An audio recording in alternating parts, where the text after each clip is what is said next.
امت مسلمین کے لیے خوشخبری ہے کہ سعودی عرب نے عمرہ اور زیارت بحال کرنے کا فیصلہ کیا ہے۔ ابتدا میں مقامی افراد 4 اکتوبر سے عمرے کی سعادت سے سرفراز ہو سکیں گے۔ عمرہ مرحلہ وار بحال کیا جائے گا۔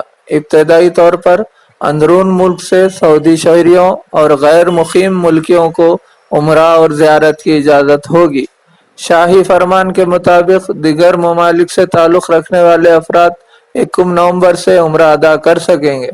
پہلے مرحلے میں 4 اکتوبر سے 6000 سعودی شہریوں اور وہاں مقیم افراد کو عمرے کی اجازت ہوگی۔ روزانہ 6000 عمرہ زائرین کو مسجد الحرام جانے کا موقع دیا جائے گا۔ دوسرے مرحلے میں سعودی شہریوں اور غیر مقیم ملکیوں کو عمرہ، زیارت اور نمازوں کی اجازت ہوگی۔ روزانہ 15000 عمرہ زائرین اور 40000 افراد مسجد الحرام میں نماز ادا کر سکیں گے۔ تیسرے مرحلے کی شروعات 1 نومبر 15 ربیع الاول سے ہوگی۔ اس دوران سعودی شہریوں اور ملک کے اندر اور باہر سے غیر ملکیوں کو عمرہ، زیارت اور نمازوں کی اجازت دی جائے گی۔ اس مرحلے میں روزانہ 20000 زائرین عمرہ کر سکیں گے اور 60000 کو مسجد الحرام میں احتیاطی تدابیر کے ساتھ نماز ادا کرنے کا موقع فراہم ہوگا۔ چوتھے مرحلے میں عمرہ اور زیارت کو مکمل کھول دیا جائے گا۔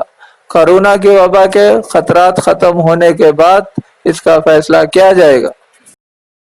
لذیذ و ذائقہ دار مٹھائی کا واحد مرکز مہاراجہ سویٹس، RP روڈ، نظام آباد، جہاں پر آپ کو ملائی چمچم، رس ملائی، گلاب جامن، برفی، قلاقند، پیڑا، نام رکھائی کے لڈو، کھارا، گھاٹی، کھاری بوندی و ہمہ اقسام کی آپ کی من پسند مٹھائی لذیذ و ذائقے سے بھرپور جو آپ کی شادی و دیگر تقریبات کو 4 چاند لگا دے، وہ صرف مہاراجہ سویٹ ہوم پر دستیاب ہے۔